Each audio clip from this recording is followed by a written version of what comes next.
السلام عليكم ورحمة الله وبركاته. أسعد الله مساءكم بكل خير وكل بركة وكل مسرة. الليلة معنا فقرة جديدة اللي هي فقرة أفضل فرسان العرب. طبعا الليلة بحط لكم أفضل 10 فرسان بنظري أنا. طبعا في المركز العاشر هو تأبط شرا. طبعا تأبط شرا هو ثابت بن جابر الفهمي من مضر.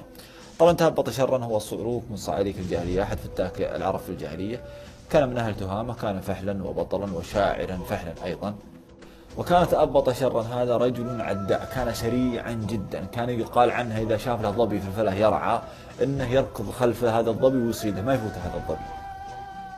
في المركز التاسع يأتي ربيعة بن مكدم الكناني. طبعا فارس عربي من قبيلة كنانة، وأحد فرسان العرب المعدودين في الجاهلية. حامد ضعان ما يحتاج، هذا أسطورة، أسطورة في البطولة، أسطورة في القوة وفي الشجاعة.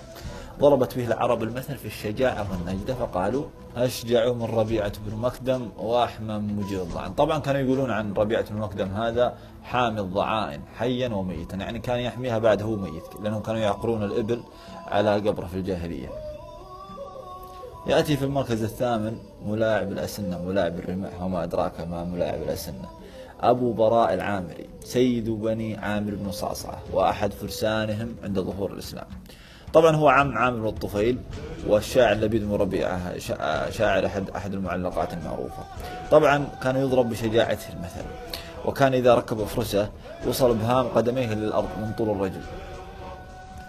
في المركز السابع يأتي الفارس المعروف عمرو بن معدي كرب أبو ثور.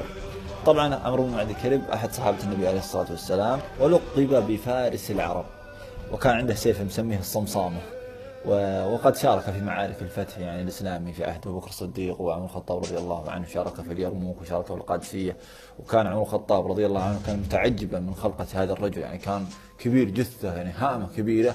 كان يقول الحمد لله الذي خلقنا وخلق عمرو، تعجبا من عظم خلقة هذا الرجل. كان كبير الهيئة، كان جثة كبير رضي الله عنه.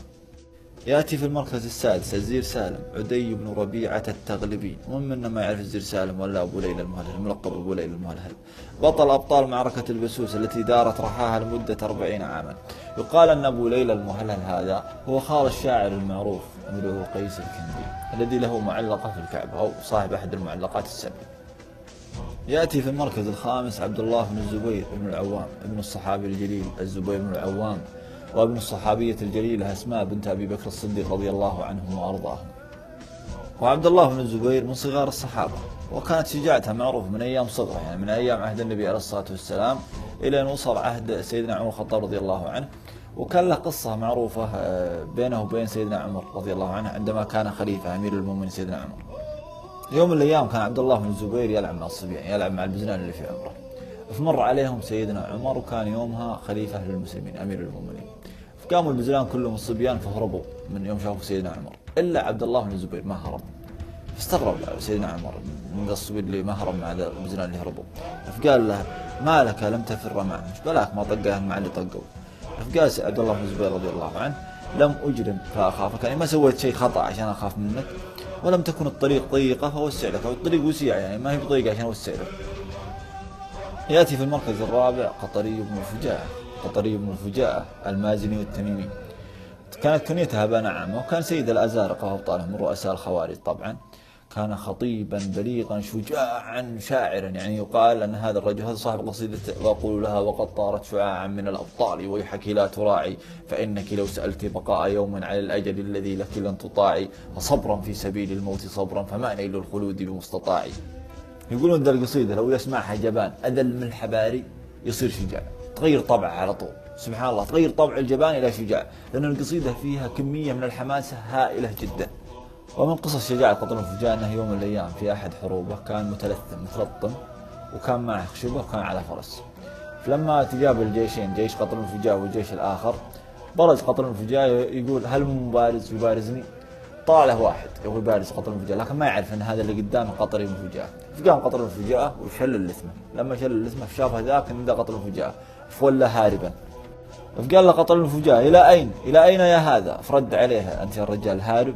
قال له لا يستحي الانسان ان يفر منك يا قطري بن الفجاء.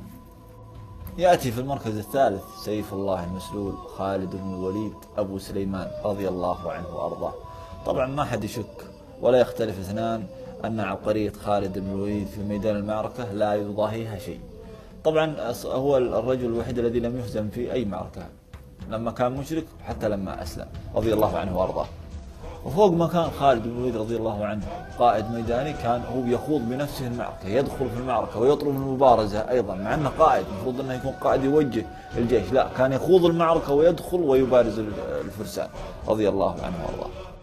يأتي في المركز الثاني عنترة بن شداد العبسي، شاعر الشعراء وفارس الفرسان في وقته. هذا الرجل بسبب قوته وشجاعته ومهارته أصبح سيدا في قبيلة عبس، مع أنه في البداية يعني كان عبد عنتر بن شداد، لكن بسبب أنه فرض نفسه على الناس وشجاعته ومهارته وتمكن في هذا الشيء صار أحد سادة بني عبس، وكان قائدا وبطلا من أبطال معركة داحس والغبراء الذي استمرت 40 عاما. يأتي في المركز الأول أنا الذي أسمتني أمي حيدرة كليت غابات كريه المنظرة، الإمام علي بن أبي طالب رضي الله عنه، الصحابي الجليل وابن عم رسول الله صلى الله عليه وسلم. كان علي بن أبي طالب رضي الله عنه أسطورة في الشجاعة، وكلنا قد قرينا ودرسنا في التاريخ أن سيدنا علي لما قاتل عمرو بن ود فارس العرب في معركة الأحزاب، عندما قتله وهو صغير في العمر. طبعا سيدنا علي رضي الله عنه لم يكن شجاعا فحسب، بل كان أيضا صاحب علم غزير، فرضي الله عن أبا التراب. هذا اللي قدرنا نقدمه لكم، وهذا على حسب نظرنا، عندنا أنهم أفضل فرسان العرب العشرة، واسمحوا لنا على الإطالة.